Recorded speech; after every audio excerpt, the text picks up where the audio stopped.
Good afternoon. As you can probably tell, I'm still in Uttarakhand in northern India. It's about an hour's drive north of Rishikesh in the foothills of the Himalayas. And welcome to, I think we're up to part 4 of the video series on Fearless, Mitochondria, Gold and God. The last one I did, I was kind of joking about getting lost on the way back, but I kind of did. And I realized one of the mistakes I made was because I was so focusing on making the video, wasn't really focusing on my natural environment. And I'd walked through a lot of kind of cross tracks while making the video, and they all looked very differently when I was walking back. So I was going, I'm not sure if I should turn left or right here. And in the end I decided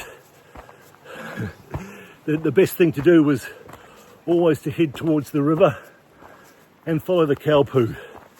Always ending up being safe. Namaste. Namaste. So yeah, headed towards the river, follow the cow poo. Doing that, you'll almost always catch up with some human beings. So this time I'm walking up the river in a different direction, up through a little village.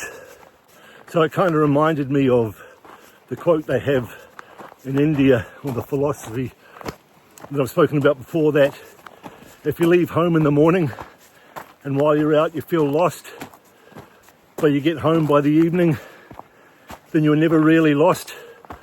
You're always on your way home.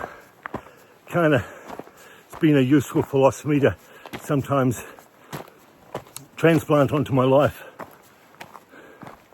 So today we're going to talk about, as usual, we're going to talk about a couple of quotes from the spiritual literature, because the primary meaning of these talks I've been doing is to show what I think is the convergence of science and spirituality, not the divergence. So we'll add in a couple of fearless quotes from the spiritual literature.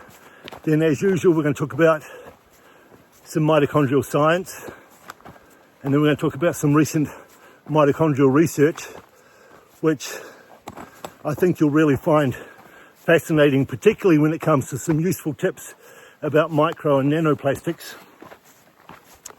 And then we're going to talk about a little bit about gold and some of the attributes of sound money and how gold fulfills those. So let's get started. So the first quote I like to use, I actually saw when I was in London recently, and I was crossing the bridge to get to St. Paul's Cathedral, and I passed, I can't remember what it was, the big building, and it had this quote written on the side, and it's a biblical quote from John, which is appropriate because I was heading to St. Paul's Cathedral, which for those who've been there, it's just such a stunning cathedral. And the quote is, "I have come into this world as light, so no one who believes in me has to stay in darkness." And the other quote comes from Vedantic philosophy, and that is, "Where there is no doubt, there is no fear. Surrender to radical optimism." Okay, let's go on to mitochondrial science. So a quick recap. Over the last few weeks, we have discussed how the universe has been around for 15 billion years according to science, that there's 300 septillion planets in our universe, and there may be a lot more universes. And our universe started off 15 billion years ago with an explosion of a subatomic particle called a singularity, which turned into a bunch of neutrons and protons, which eventually turned into some hydrogen and helium, which eventually turned into 300 septillion planets.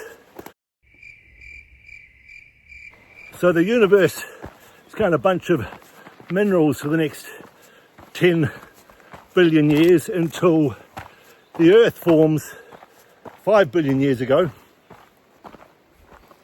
And the Earth is lifeless for the next 2 billion years until 3 billion years ago, when bacteria come along. Then 1.5 years ago, according to science, mitochondria arrive, which allows bacteria to change because of an endosymbiosis event where one bacteria engulfs another bacteria, which has only ever happened once in 5 billion years, never happened again. So the theory is that's our common ancestor, which we're going to be spending time next week talking about the common ancestor or not, because it was the development of the mitochondria which allowed multi-cellular life to develop. The only reason you can have more than one cell in an organism is because of the mitochondria. And we're going to talk a little bit about that today. And that's because how the mitochondria produce energy. Because as we said last week, every living species on the planet, bacteria, fungi, plants, animals, use the same proton leakage across a membrane mechanism for creating energy as ATP. Difference is that bacteria, being unicellular, are constrained by volume to surface area ratios and how many protons they can leak or pump across the membrane. Whereas mitochondria, because they have internalized, well, human cells, plant cells, fungi, because they have internalized energy production in the mitochondria by not pumping hydrogens across the cell membrane, but as bacteria do, but pumping hydrogens across an internal structure, which is the inner mitochondrial membrane. But we're going to talk a lot more about that next week. What I really want to talk about this week is the difference, and this will help us put the different energy mechanism in perspective next week. But we're going to talk about the cardinal differences between bacteria, as in unicellular organisms, and which are called prokaryotes, and eukaryotes, which are multi-cellular organisms. We're going to talk about the differences in the cell structure so we can put that in perspective next week. Oh, and just remember, viruses don't count. Viruses are not alive. Viruses are just a piece of DNA or RNA surrounded by a protein capsule called a capsid, and they're not alive in the true sense. One of the things we're going to talk about today in terms of the difference between eukaryote cells and prokaryote cells is the DNA. And before we start, I just want to say a quick thing about DNA, because DNA continues to prove to be problematic for science, because DNA, which is a very complicated protein structure which encodes genetics, is made up of lots of individual proteins. So imagine DNA as being a very sophisticated computer with very sophisticated software in it.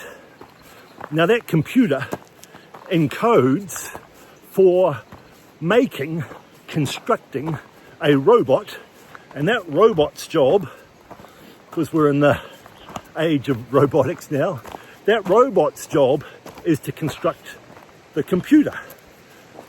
Well, now we have a problem, and we can't yet explain this in science, because to make the robot you have to have a sophisticated computer, but to have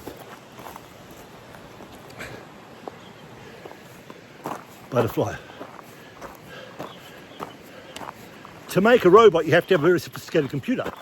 But to have a very sophisticated computer, you have to have a robot which made it. So you can't be putting together sophisticated proteins with messenger RNA along DNA without ribosomes. Ribosomes are the proteins which run along strips of messenger RNA and produce more complex proteins. You can't have a computer making a robot when there's no robot to make it. So the question is, which came first?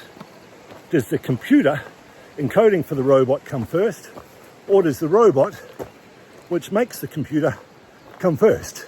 So we haven't solved that scientific puzzle yet. But anyway, let's carry on and quickly talk about the differences in structure of bacteria, prokaryotes, and multi-cellular life, eukaryotes, so we can put next week's talk about development of mitochondria in perspective. Okay, so let's look at bacteria. Bacteria, unicellular organisms, which has a cell membrane, which is like a plastic bag keeping everything inside it, surrounded by a very rigid cell wall. Now that cell wall provides the bacteria with structure and protection, but makes it pretty rigid. And that cell wall is made out of something called peptidoglycan, which is only found in bacteria. Now compare that to a eukaryote cell. That's made up of a cell membrane, but no cell wall. Because animal cells, well, plants have a cell wall, but no animal has a cell wall, because our cells need to be flexible so they can fit through tiny spaces like immune cells and red blood cells. They need to be compressible and not rigid. So we have a cell membrane, and the strength of the cell is by an internal scaffolding system called cytoskeleton, which is basically very tiny tubules throughout the cell providing the structure. And bacteria don't have a cytoskeleton. Next thing is the nucleus. So the nucleus and a bacteria, well, they don't have a nucleus. Their DNA, which is circular, that's another difference. So the DNA of a bacteria is circular, and it's not protected by a nucleus, which is another membrane, whereas an animal cell, plant cell, contains a nucleus, which is another membrane which surrounds and protects the DNA, and the DNA in animals is straight, not circular. Bacteria, of course, have no mitochondria, which, as we said, limits how much energy they can produce, whereas eukaryote cells have internalized their energy production, and they can produce a lot more energy because they have mitochondrial membranes internally to produce a lot more energy. So just make a note of some of that stuff, and we'll come back to that next week when we talk about how mitochondria arrive once in 3 billion years, never happened again, and pretty much unchanged in 3 billion years, as is one of the essential hormones they produce, which is melatonin, which, as we've discussed previously, again, pretty much unchanged, well, very much unchanged in 3 billion years. So not too many things we can think about which happened by accident, which have lasted 3 billion years because they're so perfect. Just remember, none of this is medical or financial advice. I don't give advice on anything. I just like going for walks in the wilderness and talking. So make sure you read this medical disclaimer and see the one at the end of the video as well. You'll also find screenshots of all the references I discuss in this next segment about latest research at the end of the video as well. So the first bit of mitochondrial research was about kidney damage, and it's shown that because kidneys, of course, pass through a lot of blood passes through the kidneys and gets converted into urine, and that blood arrives with a whole lot of environmental toxins. Well, this research shows that those environmental toxins damage the inner mitochondrial membrane of the kidney's mitochondria and cause mutations. And as we've discussed before, the main damage occurs at respiratory protein 1, and respiratory protein 1, see this diagram covered up, is the one which is closest to the DNA of the mitochondria, and it leaks free radicals from respiratory protein 1, damages the mitochondrial DNA, which then mutates, and therefore you get damaged kidney cells. Those damaged kidney cells cause kidney dysfunction, and those cells never recover. So even though the blood test, and I'm not saying this, it's just in the research article, appears to be normal, the kidneys, those cells which have been damaged by the environmental toxins, by damaging the inner mitochondrial membrane, by damaging respiratory protein 1, causing leakage of free radicals onto the mitochondrial DNA, those kidney cells never recover properly and never perform properly again, giving you subclinical kidney dysfunction. Okay, second research paper was on nanoplastics and microplastics, which is an enormous problem for the world at the moment. And those nanoplastics have been shown to accumulate in the body's mitochondria. They actually accumulate in the mitochondrial matrix, the special water inside the mitochondrial cristae accumulates there, and it damages the mitochondria of wherever they turn up. Then, because those mitochondria have been damaged, if they're damaged irreparably, which happens a lot, then they will commit mitochondrial suicide called mitophagy. Now you're losing mitochondria, which will hopefully be replaced by new ones, but eventually if it happens to enough, you get cell suicide, which is called autophagy. So now we're losing mitochondria and cells. Okay, so what do I do about that? Well, I obviously try and avoid plastics as much as possible. However, it's impossible to do completely. So therefore, I want to have some way of trying to detox microplastics and nanoplastics, and the research on that is not very comprehensive at the moment. We know that saunas, hypothermia and sweating definitely detoxify other environmental pollutants, including heavy metals, but there's no really good research on whether they do microplastics and nanoplastics yet. But here's a really cool thing. I didn't know this until I read this the other day, that there is a way of reducing micro and nanoplastics in the water that we drink. And again, I'll put the reference article at the back of this video, and that showed that if you boil your water for 5 minutes, of course don't boil it in a plastic jug or something like that, get a steel jug or a steel pot. If you boil that water for 5 minutes, and this can be annoying when one day you get up and you check that there's a whole lot of lime scale in your electric jug, but that lime scale turns out to be really good, because when that calcium carbonate, which is what causes the lime scale in the electric jug, when that forms by the calcium coming together, it also traps the micro and nanoplastics in that lime scale. It's like it sucks them in a big net as well. So once you've boiled the water, you can then filter it to get out the lime scale, which is going to carry out the microplastics and the nanoplastics as well. And research showed it reduces 90% of the microplastics and nanoplastics. So that lime scale turns out to be really good. So what I do now is I boil my water for 5 minutes, and then I pass it through my water filter as my drinking water, and I try and avoid plastics as much as possible. Okay, let me get moving again. It's pretty hot here still, even though the sun's going down. Coming into winter in India, where the Himalayas, of course, will get a lot colder, but it's still pretty hot. Let's quickly talk about gold. Now, gold, interesting, we talked about the scarcity of gold last week, and we talked about how gold, which according to science formed in the cosmic dust when everything exploded and then was used to create planets. In fact, the core of the earth is thought to be largely liquid gold. Well, it turns out the sun, and we know how important the sun is for our health, contains about 2.4 trillion tons of molten gold. In terms of sound money, we talked about how scarcity was important.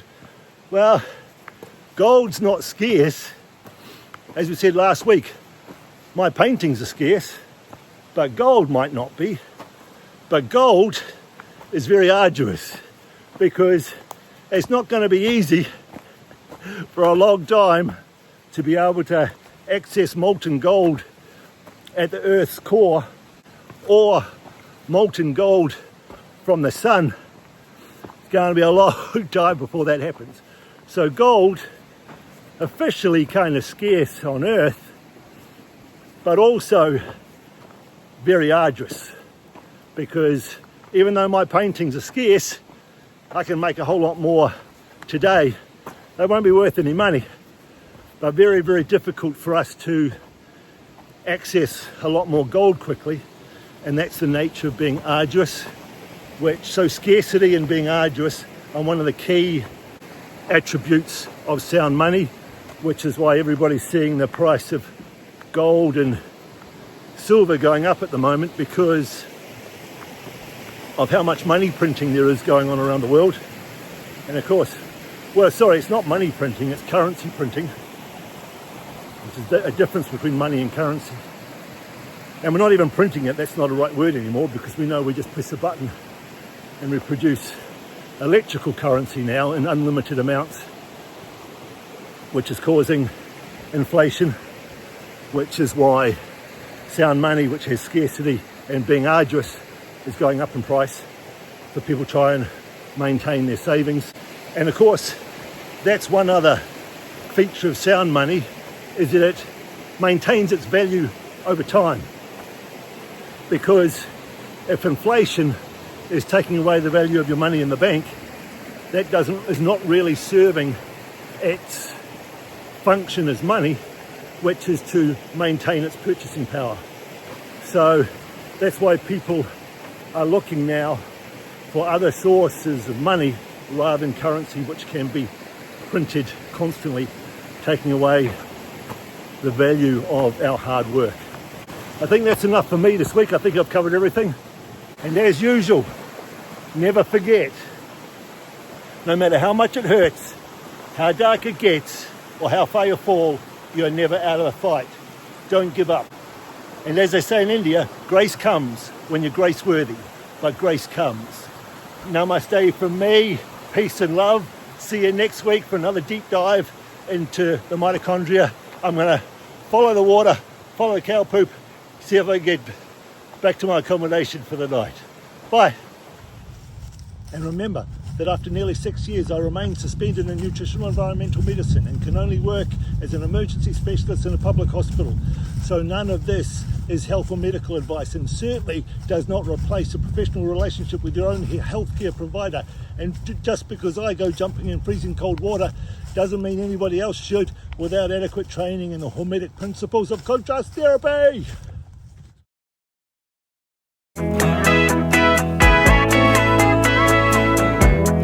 Endlessly, yeah, endlessly. Endlessly, it's endless. For folks like us, boring old office just won't